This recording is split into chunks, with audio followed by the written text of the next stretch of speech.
Assalamualaikum warahmatullahi wabarakatuh. Innal hamdalillah nahmaduhu wa nasta'inuhu wa nastaghfiruh wa na'udzu billahi min shururi anfusina wa min sayyiati a'malina. Man yahdihillahu fala mudilla lahu wa man yudlil fala hadiyalah. Wa asyhadu an la ilaha illallah wahdahu la syarikalah wa asyhadu anna Muhammadan 'abduhu wa rasuluh. Amma ba'd. Alhamdulillah teman-teman sekalian, kita bersyukur kepada Allah Subhanahu wa taala di mana pada malam hari ini kita berkumpul di Villa Qolibah ya. Dan tema pada malam hari ini insyaallah itu tentang tarhib Ramadan. Karena bulan Ramadan Allah Subhanahu wa taala syariatkan karena adanya hikmah-hikmah yang agung sekali. Apa itu di antara hikmah dari bulan Ramadan? Yang pertama yaitu ia adalah merupakan bulan kesabaran, melatih kesabaran kita untuk menahan dari sesuatu yang bisa membatalkan puasa. Kesabaran yang dimaksud di sini yaitu kesabaran yang bersifat apa? Ya, badan kita. Di mana kita sabar untuk tidak makan, kita sabar untuk kita tidak minum, kita sabar untuk menahan syahwat jima, ya. Ini sebetulnya kesabaran yang bisa dikatakan yang paling rendah. Karena para ulama mengatakan bahwa sabar itu ada 3 tingkatan. Tingkatan yang pertama adalah sabar dalam rangka menaati Allah Subhanahu wa taala. Tingkatan yang kedua adalah sabar untuk meninggalkan kemaksiatan. Kemudian yang terakhir yaitu sabar dalam menghadapi musibah. Lapar, haus, dahaga adalah musibah. Maka Allah Subhanahu wa taala kenapa mensyariatkan hamba-hambanya suruh lapar selama sebulan di siang hari? Karena di sana ada hikmah-hikmah yang luar biasa juga. Apa itu? Yang pertama, kita 11 bulan makan minum. Sementara Rasulullah SAW mengatakan bahwasanya seburuk-buruk bejana untuk dipenuhi adalah perut. Kata Rasulullah SAW, ma mala'a adamiyun wi'a'an syarran min batni. Tidaklah anak Adam memenuhi bejana yang lebih buruk daripada perutnya sendiri. Bayangkan, Rasulullah SAW mengatakan bahwa bejana yang paling buruk untuk dipenuhi adalah perutnya apa? Sendiri. Kenapa? Dari makanan itu banyak penyakit-penyakit, belum lagi racun dan yang lainnya. Maka ini hikmah yang bersifat hissiyah, fisik. Ya. Allah ingin bersihkan di badan kita, dikeluarkan toksin-toksin, racun-racun dari tubuh kita untuk tentunya insyaallah memberikan juga kesehatan dan kekuatan ya di dalam puasa kita. Makanya di Jepang itu ya sedang berjamuran itu namanya rumah puasa untuk pengobatan pengeluaran toksin dari dalam tubuh, di mana mereka di rumah tersebut berpuasa dari semenjak terbit fajar sampai terbenam matahari. Ya. Yang kedua, hikmah yang agung apa? Yaitu bagaimana mensucikan hati kita dengan puasa. Karena dengan kita berpuasa di bulan Ramadan, di setiap hari kita berpuasa, di malam hari kita sholat tarawih. Maka dengan seperti itu Masya Allah memberikan kesucian hati kita. Allah Subhanahu wa ta'ala ketika menyebutkan tentang kewajiban bulan Ramadan, Allah menyebutkan hikmahnya yang agung apa itu? Ya ayyuhalladzina amanu kutiba alaikumus shiyam kama kutiba alal ladzina min qablikum la'allakum tattaqun. Ini hikmah. Hai orang-orang yang beriman, diwajibkan atas kalian saum sebagaimana diwajibkan atas orang-orang sebelum kalian. Agar apa? Allah menyebutkan di sini agar kalian bertakwa. Subhanallah, takwa adalah tujuan paling agung dari saum Ramadan. Di mana hakikat takwa itu apa? Kekuatan jiwa untuk melaksanakan ketaatan, menjauhi kemaksiatan. Masya Allah, subhanallah. Di mana orang yang bertakwa ini ya, diberikan oleh Allah Subhanahu wa taala banyak sekali keistimewaan bagi orang yang bertakwa. Nah, untuk supaya sampai kepada derajat takwa ini, Allah syariatkan untuk kita puasa Ramadan. Kita berpuasa sebulan penuh, subhanallah. Makanya Rasul sahabat apa? Alaika bis-saum fa innahu la mithlalah. Hendaknya kamu beribadah puasa, karena ibadah puasa itu tidak ada tandingannya, kata Rasulullah. Bagaimana maksudnya tidak ada tandingannya? Ya, karena di dalam puasa terdapat kesabaran, sementara pahala sabar tidak ada batasannya. Bukankah Allah Ta'ala berfirman, innama yuwaffas sabiruna ajrahum bighairi hisab. Ya, sesungguhnya pahalanya orang yang sabar itu diberikan tanpa batas, Masya Allah. Ya, amalan yang lain ditulis oleh Allah 10-700 kali lipat. Sedangkan untuk saum tidak. Saudara-saudaraku sekalian, ikhwatul Islam, azani Allah wa iyyakum. Ini hikmah yang sangat agung sekali. Membentuk ketakwaan itu bukan perkara yang mudah. Membentuk ketakwaan itu butuh kepada kekuatan fisik, kekuatan jiwa dan hati.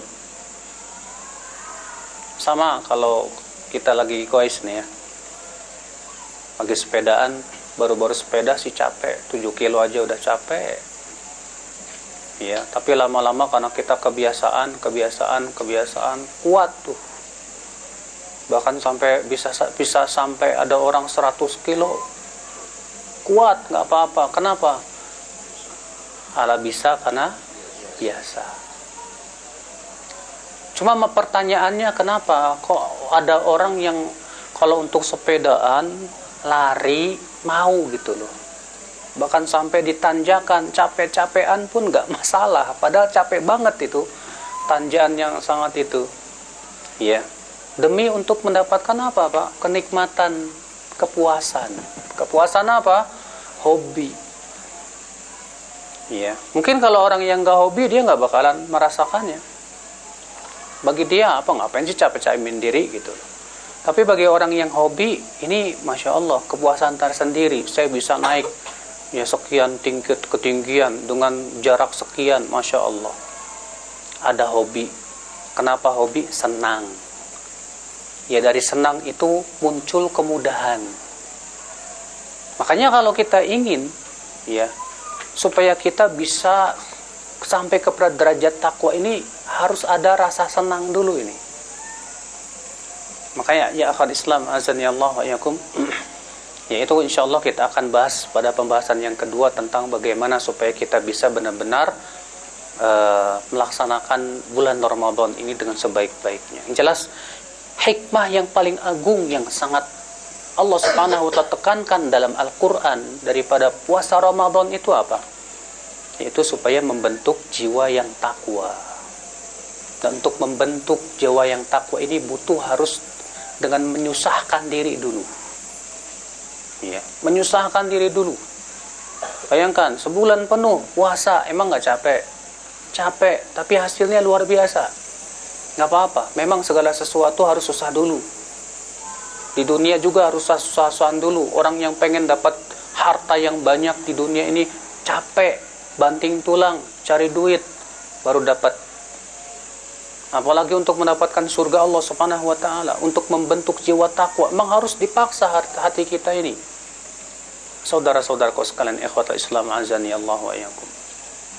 Makanya lihat, bapak-bapak lihat kalau memperhatikan mutiara. Mutiara itu ternyata adanya dalam kerang. Tahu tidak, Pak? Butuh berapa tahun kerang itu harus menyiksa dirinya demi untuk membuat mutiara yang sangat indah. Itu minimal 1 tahun. Semakin lama semakin bagus, semakin berkilau. Tapi si kerang itu harus menyiksa dirinya demi untuk membuat sebuah apa? Mutiara-mutiara itu. Setelah si kerang ini menyusahkan dirinya, keluarlah mutiara-mutiara yang berharga sekali. Subhanallah. Demikian pula Bapak sekalian, kalau kita lihat laut, kalau setelah badai selesai terlihat indah sekali. Iya. Kalau badai sudah selesai itu bening laut itu. Demikian pula memang sudah sunnatullah untuk mendapatkan kesenangan harus disertai dengan apa? Kesusahan dulu. Maka Allah Subhanahu wa taala syariatkan bulan Ramadan ini nih, puasa 30 hari atau kurang 1 hari. Menyusahkan diri kita untuk berpuasa demi untuk membeningkan hati kita, supaya hati kita lebih indah dari mutiara. Supaya hati kita berkilau dengan cahaya iman. Caranya puasa. Subhanallah. Saudara-saudaraku sekalian, bukankah ini sebuah hikmah yang luar biasa sekali dalam kehidupan kita? Karena kesempurnaan manusia bukan dengan banyak makan, saudaraku. Orang yang banyak makan, saya yakin badannya banyak penyakit. Badannya gemuk, akhirnya banyak penyakit. Tapi lihat orang-orang yang pengen sehat, ternyata harus diet. Untuk diet caranya gimana, Pak Dokter? Makannya dikurangi nggak, Pak Dokter? Makannya harus dikurangi. Iya. Biasa makan 3 piring dikurangi setengah piring, nggak boleh makan ini. Menahan diri supaya badannya tetap bugar, ramping, enak. Ternyata supaya itu aja kita harus nyiksa diri. Apalagi untuk mendapatkan predikat takwa, nggak bisa sembarangan. Makanya saya kemarin itu pas nanjak itu ya, pas capek banget itu. Setelah itu saya mikir, ya Allah, ini nanjak sekitar setinggi ini, ya berusaha kita capek-capek gitu loh untuk bisa nanjak. Kenapa kita tidak berusaha untuk capek untuk mendapatkan surga Allah Subhanahu wa taala? Terkadang ada orang yang goes, tujuan pertamanya sih biar sehat, bisa ibadah. Lama-lama malah tujuan utamanya goesnya, bukan ibadahnya, boro-boro gitu. Iya. Dia bisa gue sehari 2 hari, tahajudnya lewat, baca Qurannya mana, katanya tujuannya mau ibadah. Iya. Ternyata nggak ada hasilnya. Nah ini juga bahaya. Berarti melenceng dari tujuan. Saudara-saudaraku sekalian, ikhwatul Islam azani Allah wa iyyakum. Nah ini, jadi puasa Ramadan Allah Subhanahu wa taala syariatkan kepada kita ini sesuatu yang memang untuk kebaikan kita. Allah sayang kepada hambanya terkadang dengan cara nyusahin dikit. Nabi Yusuf alaihissalam bagaimana tidak takwa loh. Ternyata Allah sayang loh kepada Nabi Yusuf.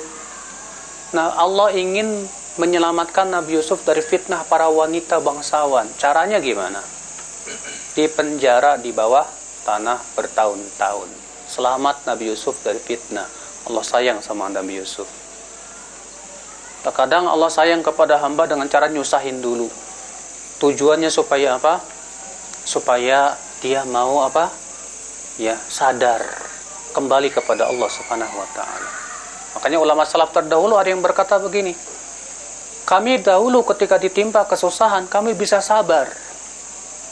Tapi ketika kami ditimpa kesenangan kami tidak bisa sabar. Iya, dengan kesenangan kan kita jadi manja, Pak. Orang terbiasa senang itu terbiasa nikmat. Terbiasa terbiasa enak. Sehingga ibadah yang berat dikit aja, tes. Ibadah yang berat sedikit aja terkadang ngeluh. Pengennya nyantai, pengennya yang enak, ya. Nah ini akhirnya akibatnya apa? Ternyata kita tidak sabar di saat diberikan kesenangan. Iya. Saudara-saudaraku sekalian, ikhwata Islam azani Allah wa iyyakum. Lalu ada yang bertanya, kenapa sih harus sebulan? Kenapa enggak seminggu, kayak 2 minggu, kayak ini sebulan? Alhamdulillah enggak 2 bulan loh. Iya. Dan alhamdulillahnya, Pak, puasanya umat Islam ini paling mudah dibandingkan dengan puasa umat-umat sebelum umat Islam. Sebelum umat Islam itu puasanya 24 jam. 24 jam mereka. Kita alhamdulillah dari terbit fajar sampai terbenam matahari. Alhamdulillah. Cuman 12 jam kalau di Indonesia. Setelah itu boleh makan, minum, jima, terserah. Ikhwatul Islam, saudara-saudaraku sekalian. Di antara hikmahnya, saudaraku, kenapa sih harus sebulan? Sebab kalau seminggu, 2 minggu, ya, belum mampu untuk membentuk kepribadian. Karena untuk membentuk hati itu butuh waktu yang cukup lama. Iya. Untuk membentuk kebiasaan itu butuh waktu yang cukup lama. Coba deh, kalau antum baca Quran cuma seminggu belum kerasa, belum menjadi sebuah kebutuhan dalam hati, Pak. Coba deh, antum baca Quran seminggu, 2 minggu, terkadang kita belum merasakan nikmatnya. Terkadang kita belum menganggap itu sebagai sebuah kebutuhan. Tapi setelah 1 bulan dibiasakan, di situ Allah Subhanahu wa taala ingin menjadikan puasa ini sebagai sebuah kebutuhan, sebagai sebuah kebiasaan yang kelak kemudian menjadi sebuah kebiasaan dalam hidup kita. Karena tidak mudah mengasah hati, itu tidak mudah, nggak semudah mengasah pisau. Kalau pisau diasah tajam sebentar, tapi untuk mengasah hati, membiasakan di atas kebiasaan yang baik, itu butuh waktu yang cukup lama, saudaraku sekalian. Dahulu ada seorang ulama salaf terdahulu yang bernama Thabit bin Aslam, saya lupa namanya. Beliau berkata apa? Aku berusaha membiasakan diri baca Quran 20 tahun lamanya. Setelah 20 tahun aku baru diberikan oleh Allah kenikmatan baca Quran. Wah, bayangkan. Beliau berjuang baca Quran selama 20 tahun, membiasakan diri, baru dikasih kenikmatan setelah 20 tahun. Ya. Makanya, akhi, ya, kita terkadang beribadah itu yang pertama-tama karena beban biasanya. Aduh berat. Tapi ketika kita mulai merasakan manfaatnya, gitu kan, mulai kita butuh. Ketika kita sudah mulai butuh, nah, mulai nikmat, Pak. Iya. Coba deh kalau kita goes ya, di awal-awal capek, tapi kok rasanya badan ini seger rasanya. Badan jadi sehat. Kok saya merasakan nikmat ya badannya. Ketika kita merasakan manfaatnya dari olahraga, apa? Jadi apa? Kebutuhan. Saat kita butuh, kita melakukannya, nikmat tidak, Pak? Senang aja. Kita merasa senang. Demikian pula. Maka dari itulah ya akhul Islam, ini diantara hikmah kenapa Allah syariatkan puasa itu 1 bulan. Karena memang untuk mengasah jiwa, mengasah hati itu butuh waktu yang cukup lama. Bahkan kita harus lakukan itu seumur hidup sampai kita meninggal dunia. Saudara-saudaraku sekalian, maka pahamilah saudaraku, bahwa bulan Ramadan Allah syariatkan kepada kita itu karena Allah sayang sama kita. Ya, di dalam riwayat Tirmidzi Nabi sallallahu alaihi wasallam bersabda apa? Atwalun nasi ju'an yaumal qiyamah aktsarum syaba'an fid dunya. Orang yang paling panjang laparnya di akhirat itu orang yang paling kenyang di dunia. Tuh lihat. Yang paling panjang laparnya di mana? Di hari kiamat, di padang mahsyar. Di saat kita dikumpulkan di padang mahsyar, ternyata yang paling panjang laparnya, yang paling kenyang di dunia. Iya. Berarti kalau kita ingin supaya kenyang di akhirat, gimana caranya dong? Laparkan diri kita di dunia. Maka Allah Subhanahu wa taala berikan kesempatan supaya kita kenyang nanti di akhirat dengan disyariatkan bulan Ramadan. Alhamdulillah. Allah sayang kepada kita, Pak. Iya. Terkadang kita melihat bulan Ramadan ini sepertinya beban yang berat gitu loh. Padahal kalau kita pikirkan hikmah-hikmah yang luar biasa di belakangnya, sebetulnya itu sayang Allah kepada kita. Allah sangat sayang kepada hamba-hambanya. Allah tidak syariatkan 12 bulan ini Ramadan Ramadannya 11 bulan. Enggak. Cuma 1 bulan minta. Allah minta 1 bulan aja kok. Ya. Nah, saudara-saudaraku sekalian, ikhwatal Islam azani Allah wa iyyakum. Maka sadarilah saudaraku. Di depan kita ada sebuah bulan yang mulia.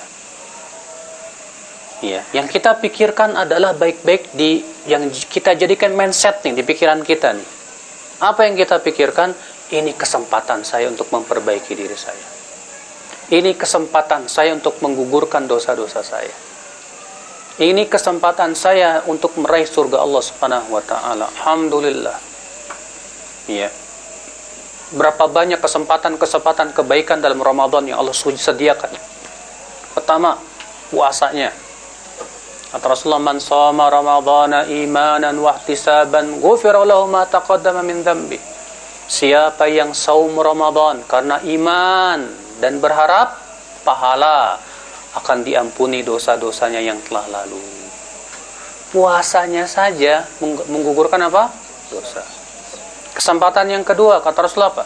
Man qama ramadhana imanan wa ihtisaban ghufira lahu ma taqaddama min dhanbi. Siapa yang qiyam Ramadan? Apa yang dimaksud dengan qiyam Ramadan, saudaraku sekalian? Yang dimaksud dengan qiyam Ramadan adalah salat malam. Ya.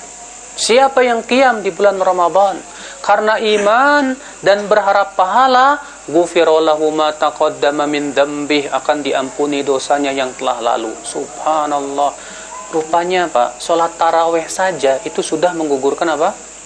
Dosa. Saumnya di siang bulan Ramadan menggugurkan dosa. Salat tarawihnya kita ketika qiyam di bulan Ramadan. Ya, Masya Allah. Ternyata Rasulullah mengatakan siapa yang qiyam Ramadan. Qiyam. Qiyam itu maksudnya salat malam di bulan Ramadan. Karena iman dan berharap pahala, akan diampuni dosa-dosanya yang telah lalu. Kesempatan yang ketiga apa Pak? Allah berikan kesempatan 1 malam yang disebut dengan malam Lailatul Qadar. Yang Allah sebutkan itu khairum min alfi syahr, lebih baik dari 1000 bulan. Bayangkan, lebih baik dari apa? Artinya beribadah di malam itu lebih baik daripada 1000 bulan. Antum sholat tarawih di malam itu lebih baik daripada sholat tarawih selama 1000 bulan. Antum baca Quran di malam itu lebih baik daripada membaca Quran selama 1000 bulan. Bayangkan kesempatan yang luar biasa yang Allah berikan kepada kita. Ya. Makanya Rasulullah sabda apa? Wa man qama lailatal qadar imanan wa ihtisaban ghufira lahu ma taqaddama min dhanbi. Siapa yang bangun di malam Lailatul Qadar karena iman dan berharap pahala, akan diampuni dosanya yang telah lalu. Bayangkan, subhanallah, kesempatan luar biasa. Kesempatan yang keempat apa lagi Pak? Yaitu banyak bersedekah. Iya. Bukankah Rasulullah SAW di bulan Ramadan menjadi orang yang sangat dermawan? Ibnu Abbas mengatakan apa?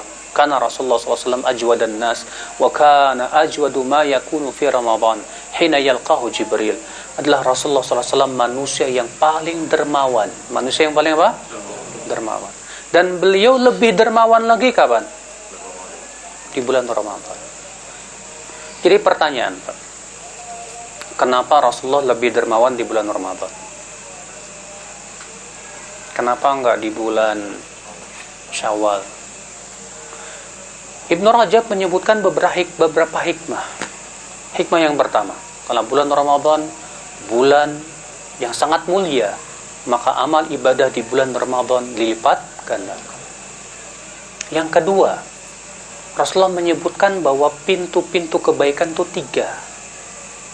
Yang pertama apa? Puasa. Yang kedua apa? Salat malam. Yang ketiga apa? Sedekah. Subhanallah. Kalau kita di bulan Ramadan sudah ada 2 nih. Siangnya berpuasa, malamnya sholat malam. Berarti sisa 1 ini pintunya. Apa itu? sedekah. Berarti ketika kita tambah dengan banyak sedekah di bulan Ramadan, lengkap sudah kita mempunyai 3 pintu kebaikan. Bayangkan, luar biasa tidak? Hikmah selanjutnya apa, Pak? Saum, puasa itu adalah perisai, kata Rasulullah. Perisai dari apa? Dari api neraka. Iya. Sedangkan sedekah, kata Rasulullah apa, Pak? Memadamkan dosa. Nah, kalau antum punya perisai tapi nggak punya pemadam, kurang kuat. Atau antum punya pemadam tapi nggak punya perisai, kurang kuat. Tapi ketika kita punya pemadam juga, punya perisai juga, luar biasa ini. Memadamkan api nerakanya luar biasa sekali. Iya. Di antara hikmahnya kenapa Rasulullah memperbanyak sedekah di bulan Ramadan, karena di bulan itu banyak orang yang inqita', bersungguh-sungguh dalam ibadah, Pak. Iya. Sehingga sangat dianjurkan untuk banyak sedekah, memberi makan orang-orang yang sedang berpuasa. Makanya Rasulullah mengatakan, apa, man fattara sha'iman kana lahu mithlu ajri fa'ili. Siapa yang memberikan makanan kepada orang yang berbuka puasa, maka pahalanya seperti mendapatkan pahala puasa dia. Luar biasa, subhanallah. Ya kota Islam, azani Allah. Nah, ini diantara hikmah-hikmah, saudaraku, daripada disyariatkannya bulan Ramadan. Wallah, bulan Ramadan ini kalau bisa kita gambarkan bagaikan istana, yang di sana banyak sekali hidangan-hidangan yang luar biasa. Bulan Ramadan ini kalau kita perhatikan, Masya Allah, kasih sayang Allah di sana itu luar biasa sekali. Ya, kesempatan untuk menggugurkan dosa, memperbaiki diri, memperbaiki jiwa dan yang lainnya terbuka lebar-lebar. Makanya Rasulullah SAW dan malaikat Jibril mendoakan orang yang masuk bulan Ramadan, kemudian keluar dari bulan Ramadan ternyata belum dapat ampunan, celaka. Kenapa? Karena kesempatan untuk dapat ampunan terbuka lebar. Ini setelah Ramadan selesai belum dapat ampunan, ya. Ini berarti orang ini tidak sungguh-sungguh. Ya. Malaikat Jibril berkata, "Ya Muhammad, qul amin." Wahai Muhammad, katakan amin. Raghima anfu mri'in dakhala alai syahr Ramadan fa kharaja minhu falam yughfar lah. Semoga terhina seorang hamba yang masuk padanya bulan Ramadan, lalu selesai dari bulan Ramadan ternyata belum mendapat ampunan dari Allah Subhanahu wa taala. Saudaraku, maka dari itulah ya akhi, Allah, ibadah Ramadan ini sebetulnya kegembiraan bagi orang-orang yang menginginkan kebaikan. Orang yang menginginkan kebaikan, dia akan rindu Ramadan. Orang yang menginginkan kebaikan, dia akan merasa gembira dengan datangnya bulan Ramadan. Sebutkan dalam riwayat Tirmidzi, Rasulullah SAW sabda apa?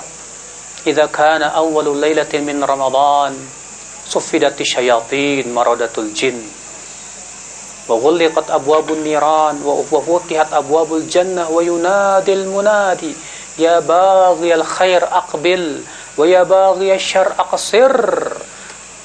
Walillahi utaqa minan nar, wa dzalika kullu lailah." Kata Rasulullah SAW apa? Kata Rasulullah, apabila malam pertama dari bulan Ramadan, setan-setan diikat. Yang dimaksud dengan setan-setan di sini Rasulullah itu menjelaskan, ya, maradatul jin, jin-jin durhaka. Jadi semua jin diikat enggak? Tidak semua jin diikat. Yang Rasulullah sebutkan dalam hadis tersebut, maradatul jin. Siapa maradatul jin? Itu jin-jin yang durhaka. Ya. Kata Rasulullah apa? Pintu-pintu surga dibuka, pintu-pintu neraka ditutup. Dan akan ada yang menyeru, wahai orang-orang yang menginginkan kebaikan, kemarilah. Wahai yang menginginkan keburukan, tahanlah. Dan setiap malam bulan Ramadan Allah memerdekakan hamba-hambanya dari api neraka. Subhanallah, subhanallah. Bayangkan Pak, bayangkan kasih sayang Allah di bulan Ramadan ini.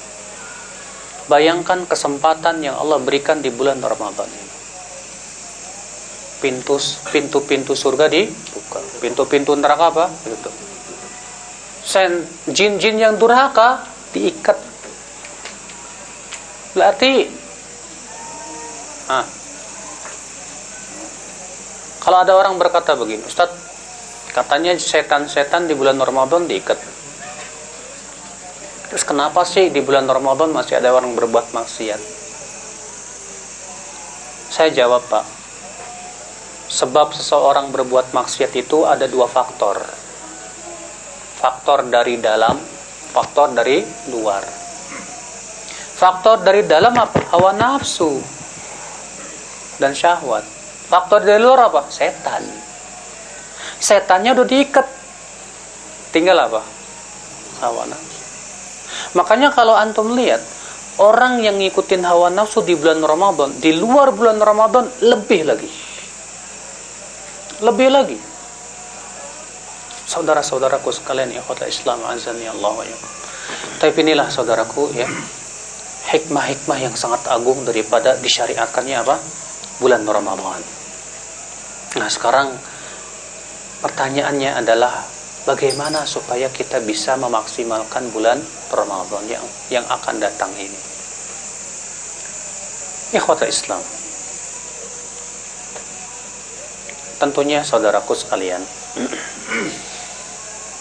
Allah akan bantu kita kalau kita mau membantu diri kita sendiri. Ingat, tanpa bantuan dari Allah kita tidak bisa merealisasikan ibadah. Makanya Allah Ta'ala berfirman apa? Iyyaka na'budu wa iyyaka nasta'in. Hanya kepada Engkau ya Allah kami beribadah, dan hanya kepada Engkau ya Allah kami minta pertolongan. Kata Syekh Utsaimin apa? Kenapa Allah menyebutkan yang pertama ibadah dulu, yang kedua isti'anah, minta tolong? Apa rahasianya? Karena ibadah berat dan kita butuh pertolongan dari Allah. Maka kita minta tolong kepada Allah supaya kita bisa melaksanakan ibadah. Berarti Pak, di sini memberikan kepada kita dua faidah. Faidah yang pertama apa? Sebelum Ramadan ini banyak berdoa kepada Allah, minta tolong kepada Allah supaya Allah bantu kita untuk merealisasikan puasa. Kalau Allah tidak bantu kita susah, Pak. Banyak orang yang puasa tapi tidak dibantu sama Allah. Puasa tapi nggak dibantu sama Allah. Akhirnya apa? Kerjaannya dari pagi sampai sore main game aja. Habis waktunya untuk hal yang sia-sia. Padahal kata Rasulullah SAW apa? Laisa siyam minal akal wasyurb. Puasa itu bukan sebatas menahan diri dari makan dan minum, kata Rasulullah. Tapi hakikat puasa apa, kata Rasulullah? Wa innamas siyam minal lagwi warrafath. Hakikat siyam itu menahan diri dari perbuatan yang sia-sia dan ucapan yang tidak baik. Tuh. Ternyata ketika kita puasa pun juga disyariatkan untuk meninggalkan yang sia-sia. Yang sia-sia pun usahakan tinggalkan. Ada orang puasa tapi tidak dibantu oleh Allah, ghibah ya jalan terus, dusta ya jalan terus. Apa kata Rasulullah? Malam yada' qaula zur wal amala bih. Siapa yang tidak meninggalkan berkata dusta dan terus-menerus mengamalkan berkata dusta, falaisa lillahi hajatun fi an yada'a ta'amahu wa syarabah. Allah tidak butuh pada puasanya itu. Kok bisa ya?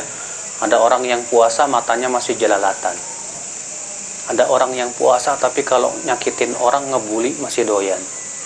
Ada orang yang puasa tapi kok masih berdusta. Jawabnya, Allah belum membantu ia dalam puasanya. Sama dengan ada orang yang sholat tapi kok sholatnya nggak bisa khusyuk. Ada orang yang sholat pengennya cepat-cepat. Pernah dengar nggak Pak, sholat tarawih tercepat di dunia? Berapa menit katanya? 7 menit berapa rakaat? 23 rakaat 7 menit. La haula wala quwata. Dalilnya mereka bawa dalil lagi. Apa katanya? Berlomba-lomba adalah dalam kebaikan. Oh, kalau berlomba-lombaan kan kita harus cepet-cepetan. La haula. Apa seperti itu makna ayat? Kita aplikasikan dengan salat malamnya Rasulullah SAW. Berlombanya itu justru dengan panjang-panjangan. Ini kok dengan cepet-cepetan. Kenapa sih ada salat itu kayak nggak betah, Pak? Jawabnya satu, dia tidak dibantu oleh Allah. Berarti kita harus minta kepada Allah. Yang kedua apa? Kalau kita berdoa berarti kita juga harus merealisasikan buat diri kita sendiri. Karena Allah berfirman apa? Innallaha la yughayyiru ma biqaumin hatta yughayyiru ma bi anfusihim. Allah tidak akan merubah suatu kaum sampai mereka merubah dirinya sendiri. Kalau kita berdoa kepada Allah, ya Allah tolong saya dalam puasa saya. Jangan cuma berdoa, Pak, tapi ada usaha. Setelah berusaha baru apa? Baru Allah realisasikan doa kita. Bagaimana Maryam minta tolong kepada Allah di saat beliau mau melahirkan. Mau melahirkan tidak ada orang yang bantu. Maryam minta kepada Allah pertolongan kemudahan. Tapi Allah menyuruh usaha dulu. Apa kata Allah kepada Maryam? Fahuzi ilaiki bijid'in nakhlati tusaqitu alaiki ruqaban janiyya. Goyangkan pohon kurma itu kepadamu. Maka pohon itu akan menjatuhkan buahnya yang ranum. Padahal kalau antum goyangin tuh pohon kurma mana goyang, Pak? Enggak goyang. Tapi maksudnya Allah menyuruh Maryam usaha dulu. Bukan cuma berdoa tapi usaha. Kita berdoa kepada Allah, ya Allah bantu, ya Allah bantu. Tapi kita nggak ada usaha juga percuma. Sambil berusaha, Allah akan bantu insya Allah. Bagaimana usaha kita? Yang pertama, sebelum Ramadan kita banyak mensucikan hati. Dengan cara banyak istighfar dan taubat. Karena di antara perkara yang membuat kita berat dalam ibadah itu dosa, Pak. Dosa itu memberatkan hati dan melemahkan hati. Makanya kata Ibnu Qayyim rahimahullah, beliau mengatakan apa? Ad-dzunub tud'iful qulub. Dosa itu melemahkan hati selemah-lemahnya. Makanya orang yang paling lemah hatinya orang yang paling banyak dosanya. Orang yang tidak beriman kepada Allah dan kehidupan akhirat hatinya paling lemah. Mereka orang yang paling tidak sabar di saat menghadapi musibah. Mereka orang yang paling lemah hatinya.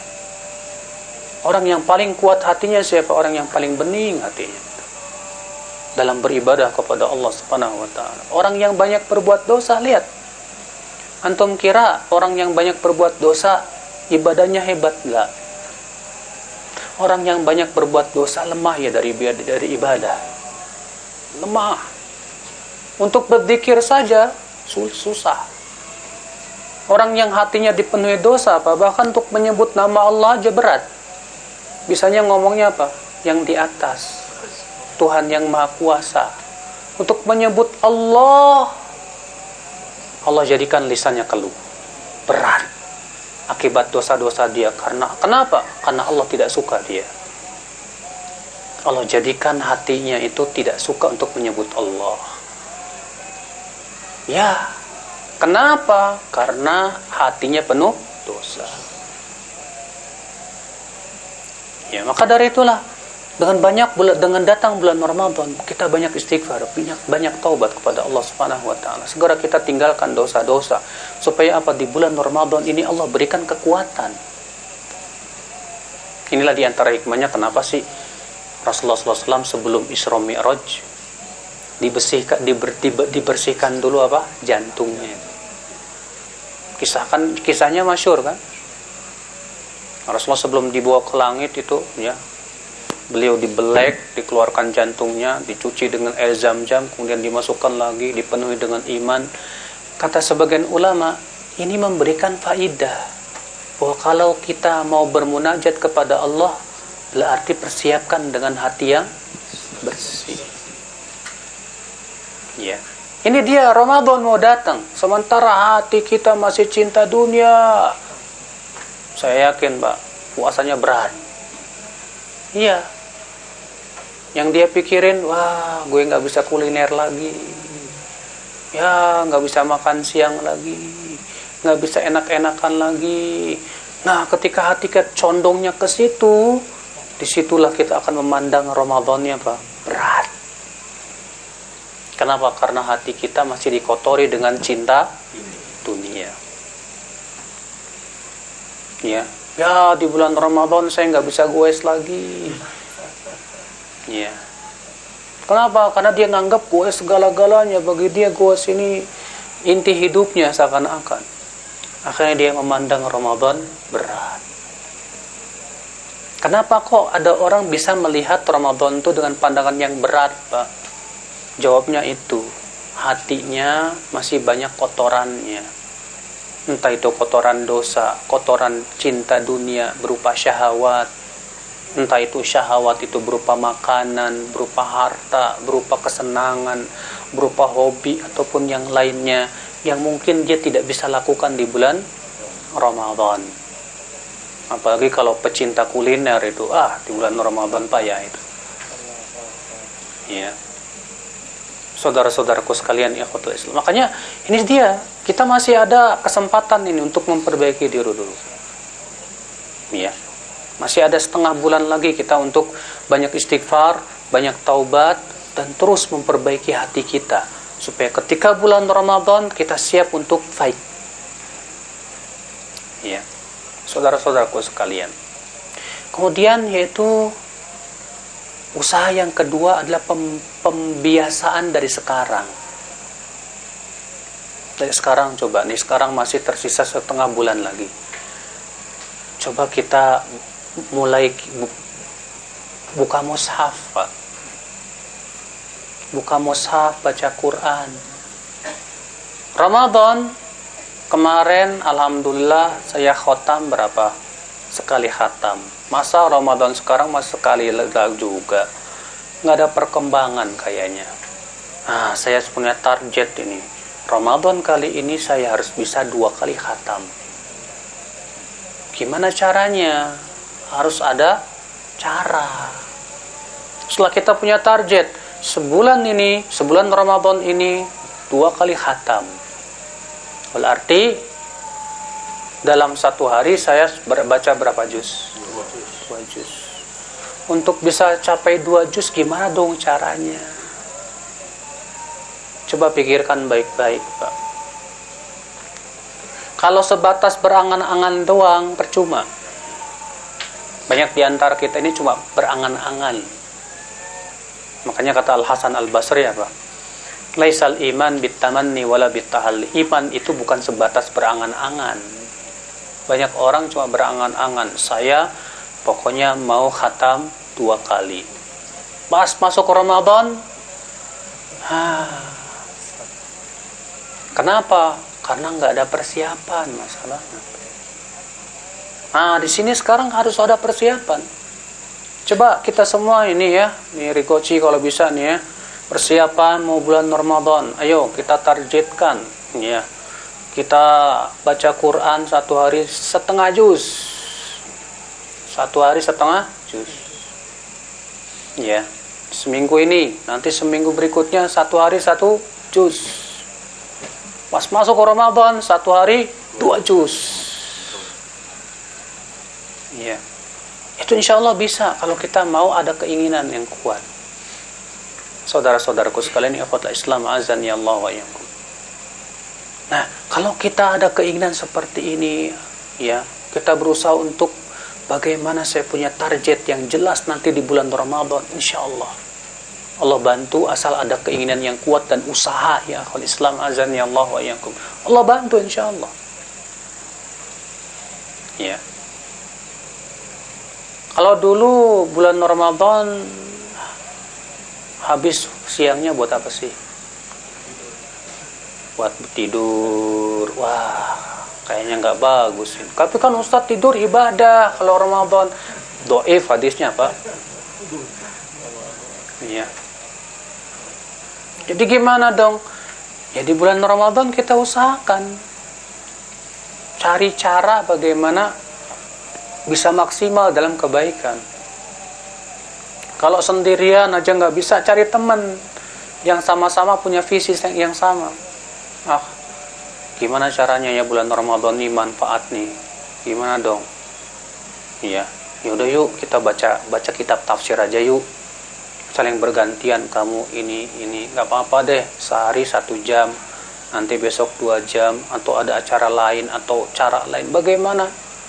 Tapi kalau kita bisa, saya mau sendirian aja, saya mau target, saya paksa untuk baca Quran. Bagus sekali, alhamdulillah. Nah, saudara-saudaraku sekalian, ikhwata Islam azani Allah. Yang jelas, akhi, yang pertama harus ada keinginan dulu. Sebab kalau tidak ada keinginan, sulit. Ya, kekuatan keinginan ini yang sulit untuk dimunculkan.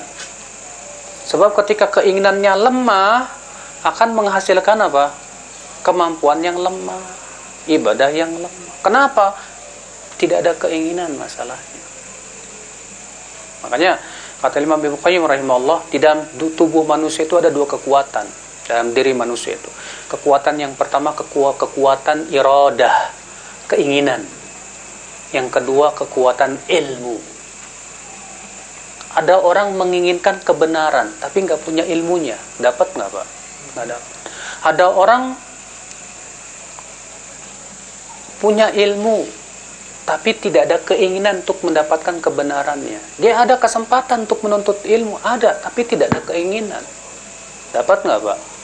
Nggak dapat. Maka kita harus punya 2 keinginan ini. Nah ini saudara-saudaraku sekalian, ikhwata Islam azani Allah wa iyyakum. Iya. Ini ada yang azan, kita jawab dulu aja ya. Sebentar. Nah.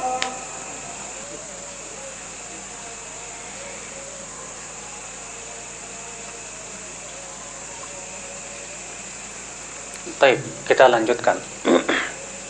Jadi ya, usaha yang selanjutnya itu dengan cara pembiasaan. Membiasakan dari sekarang. Kita mulai dari sekarang, start dari sekarang. Buang kata-kata nanti. Karena nanti itu terkadang ini jadi momok ya. Musuh kita bersama bagi para penuntut ilmu itu kata-kata nanti, Pak. Ada orang mau berbuat kebaikan gara-gara kata nanti apa? Nggak jadi terus. Ada kesempatan hari ini, nantilah besok. Pas besok datang, bilangnya apa? Nanti. Sampai kapan? Makanya kita jangan sampai punya tertipu dengan kata nanti. Kita harus punya prinsip, sekarang ada kesempatan, sekarang juga saya ambil. Ya. Kalau saya berkata nanti belum tentu ada waktunya. Mungkin nanti tahu-tahu ajal datang duluan. Makanya Al-Hasan Al-Basri berkata apa? Iyyak wat taswif. Jauhi oleh kamu taswif. Taswif itu artinya menunda-nunda, nanti. Fa innaka fi yaumik wa lasta fi ghadik, kata beliau. Karena kamu sekarang berada di hari ini, bukan hari esok. Kalau hari esok masih ada, kamu akan bisa seperti hari ini. Tapi kalau hari esok sudah tidak ada, kamu tidak akan menyesali kalau kamu betul-betul memaksimalkan hari ini. Maka saudaraku sekalian, ikhwata Islam azani Allah. Nah ini ya, ini usaha selanjutnya yaitu pembiasaan diri. Karena untuk membiasakan ini memang harus ada keinginan yang kuat tadi ya, dan terus kita paksa diri kita, harus paksa, nggak bisa. Kadang mau baca Quran tau nggak Pak? Di awal-awal berat loh Pak. Bismillahirrahmanirrahim, alhamdulillah. Terus terkadang baru setengah lembar aja kayak lama bener. Ya. Saya Kalau terasa berat baca Quran tuh saya mikir, kemarin aja saya sepedaan berat-berat gitu kok bisa, masa sekarang nggak bisa, kok ajib gitu. Masa mau nanjak sepedaan aja maksain diri mau gitu loh, mau baca Quran maksain diri nggak bisa. Oh nggak bisa, harus dipaksa ini. Dan ternyata subhanallah, setelah kita paksa malah seneng kitanya. Tapi kalau kita ngikutin keinginan kita, aduh kok lama banget sih. Nah, disitulah kita akan mulai bosan. Apalagi kalau di dekat kita ada HP. Ting, tong, Makanya kalau lagi baca Quran, matiin aja deh HP. Matiin semuanya biar fokus. Ya. Dan manfaatnya lagi adalah apa? Tadabbur. Kata Ibnu Taimiyah, tidak ada sesuatu yang paling bermanfaat untuk hati kita dari mentadaburi Al-Quran. Ya. Gimana kita bisa mentadaburi ayat-ayatnya? Ayat per ayat kita pahami. Jangan artinya kita ambil terjemahan, kita pahami sendiri. Enggak. Tapi kita ambil kitab-kitab tafsir, baca tafsir para ulama, bagaimana mereka menafsirkan ayat-ayat. Ya, supaya kita paham. Dan kalau kita mentadaburi Al-Quran, itu bertambah keimanan kita, ya. Ya. Nah, saudara-saudaraku sekalian. Jadi, ya, untuk pembiasaan ini jauhi kata apa? Nanti. Kata nanti dulu deh. Kalau ada bilang nanti aja. Ya. Sekarang ada kesempatan saya baca Quran. Saat ketika baca Quran mulai berat, ingat, ini godaan setan. Saya coba biasakan. Lawan mujahadah, melawan setan kita ini. Ya kota Islam azani Allah wa iyyakum, saudara-saudaraku sekalian. Iya. Nah, saudaraku sekalian, saya tidak ingin berlama-lama. Yang jelas adalah yang terpenting bagi kita, mari kita sambut bulan Ramadan ini dengan kegembiraan. Mari kita persiapkan diri dengan sebaik-baiknya untuk menyambut kedatangan bulan yang sangat mulia ini. Yakini bahwasanya bulan Ramadan ini kesempatan barangkali terakhir buat kita. Kita merasa kita tidak tahu apakah kita akan datang Ramadan kembali kepada kita atau tidak. Kalau kita menganggap seakan-akan ini Ramadan terakhir kita, mungkin kita akan bersungguh-sungguh insya Allah. Iya. Yang jelas ini Ramadan, kesempatan-kesempatan kita untuk mendapatkan ampunan luar biasa sekali. Kita gunakan kesempatan-kesempatan ini. Ya, karena semua kita pasti akan meninggal dunia. Kesenangan dunia selesai. Setelah kita meninggal dunia, yang akan kita bawa adalah apa? Amal, dan amal. Dan ini kesempatan kita untuk mempersiapkan apa? Amal saleh. Wallahu a'lam. Ya, kita buka tanya jawab. Barangkali ikhwah semua ada yang mau bertanya, silakan. Nah. Assalamualaikum warahmatullahi wabarakatuh. Alhamdulillah rabbil alamin. Terima kasih pada Ustaz yang begitu panjang lebar menjelaskan hikmah untuk di bulan Ramadan. Saya mau bertanya terkait masalah menyambut dengan rasa gembira. Kebetulan saya sehari-hari di pasar. Terkadang merasa gembira ini kalau di bulan Ramadan itu kan omset semakin banyak, Ustaz. Nah, itu terbenaknya gembiranya ke arah duniawi. Nah, pertanyaan anak, bisa mengurangi nggak pahala di dalam ibadah di puasa? Itu salah satunya pertanyaan. Yang kedua, anak mengajar ke anak untuk berpuasa itu ada sesuatu dijanjikan kalau cacat sehari atau 2 hari kita dikasih hadiah. Itu boleh nggak hukumnya, Ustaz? Terima kasih. Assalamualaikum warahmatullahi wabarakatuh. Assalamualaikum warahmatullahi wabarakatuh. Tentunya jangan sampai motivasi kita gembira bulan Ramadan itu yang terbesar adalah materi dunia. Kita gembira dengan bulan Ramadan. Kenapa? Karena omset saya bakalan meningkat,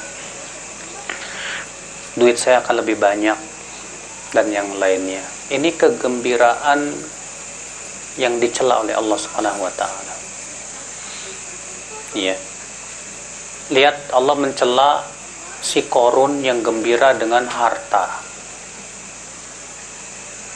Allah menyebutkan dalam surat Al-Qasas, wa kharaja ala qaumihi fi zinatih.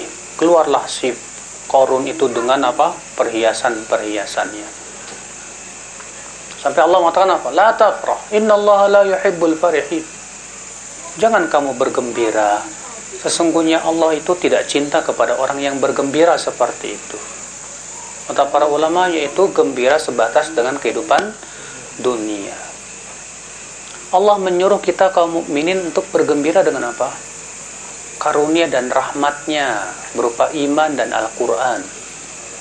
Allah berfirman, Fabima qul bifadlillah wa birahmatih fabidzalika falyafrahu wa khairum mimma yajma'un.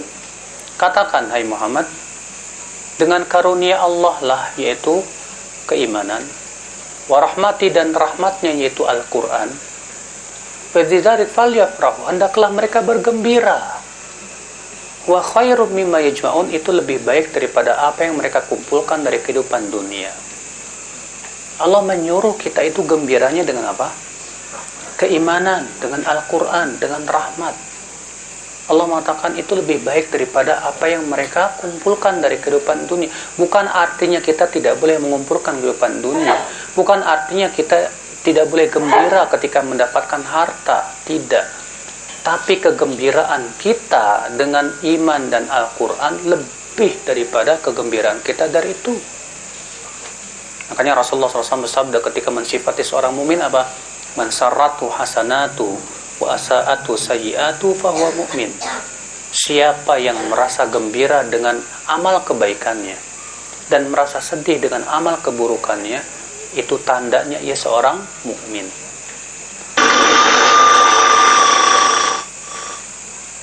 Ada pesawat ya? Pesawat lewat. Jadi seorang mukmin itu gembiranya dengan apa?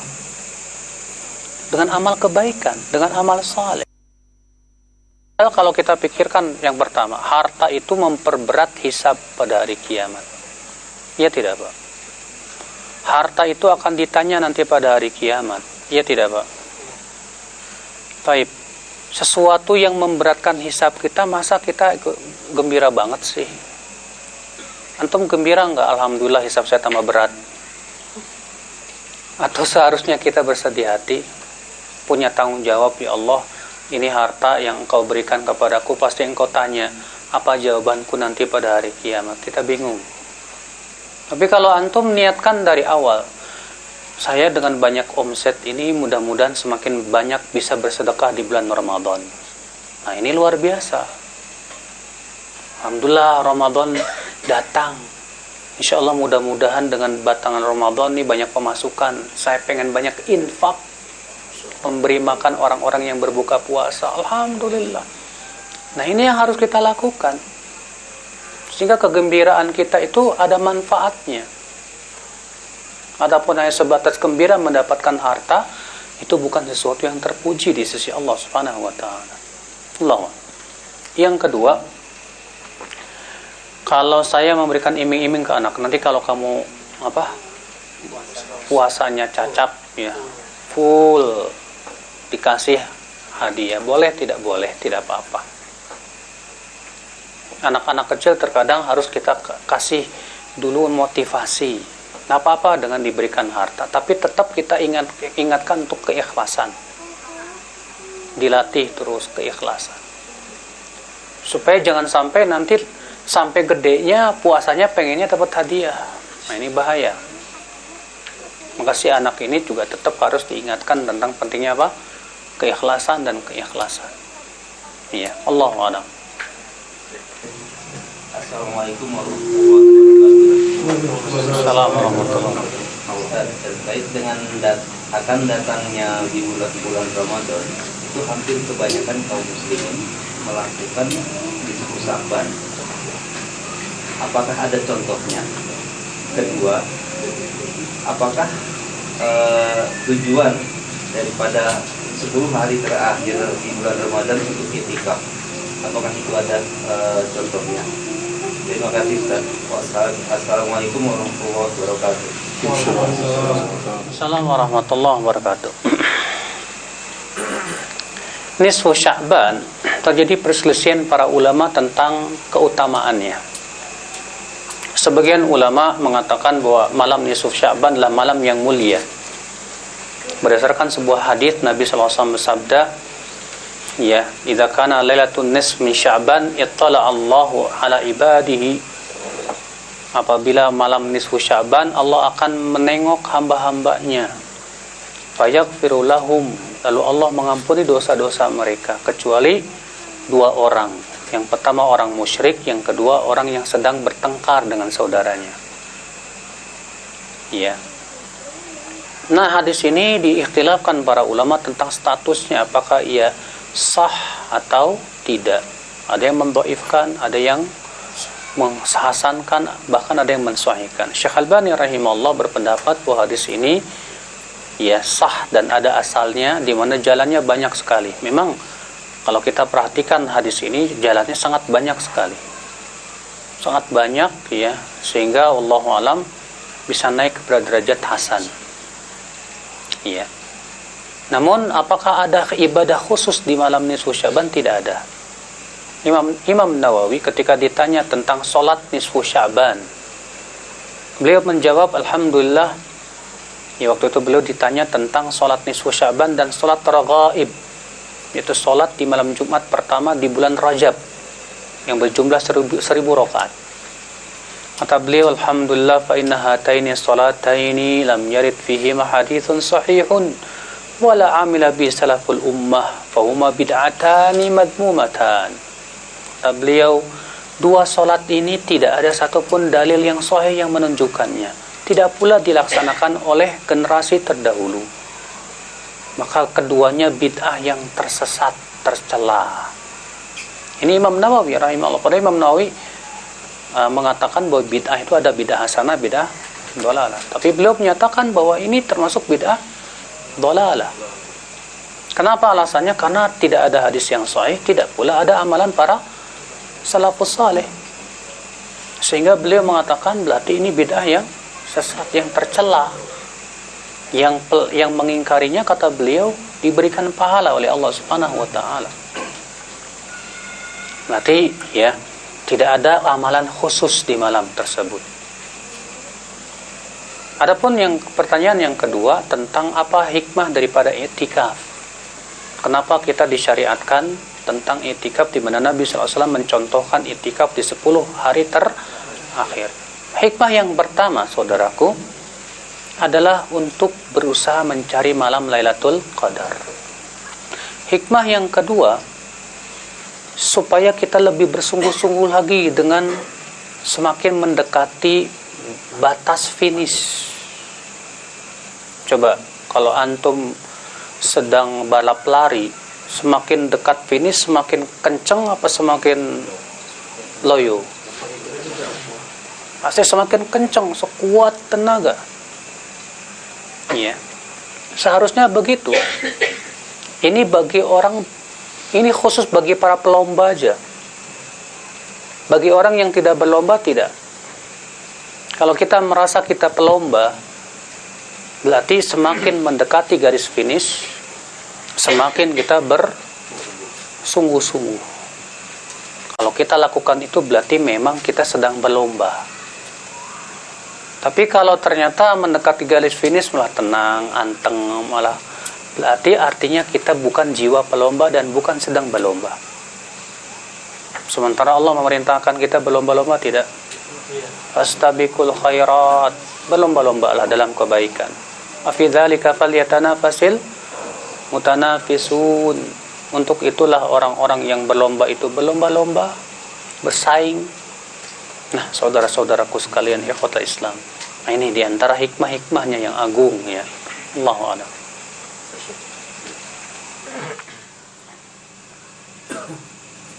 Bismillahirrahmanirrahim. Assalamualaikum warahmatullahi wabarakatuh.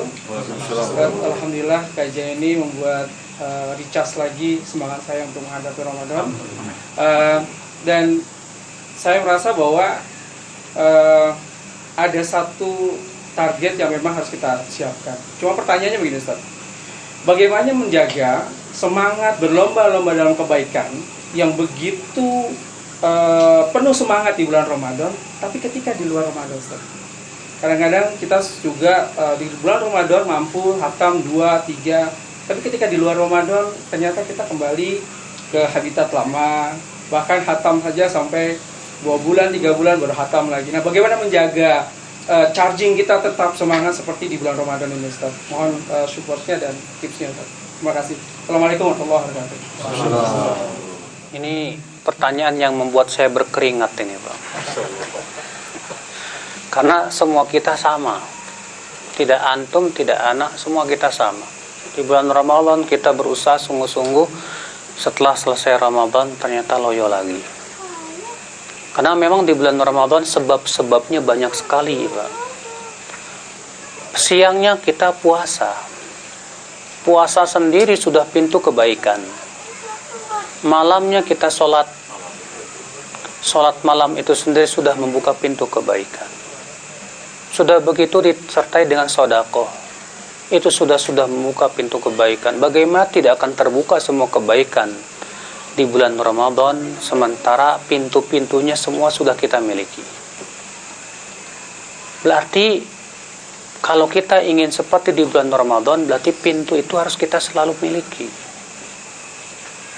Karena seperti halnya kita ingin masuk ke sebuah rumah, berarti kita harus tahu pintunya. Kalau pintunya kita tahu tapi nggak punya kuncinya juga nggak bisa buka.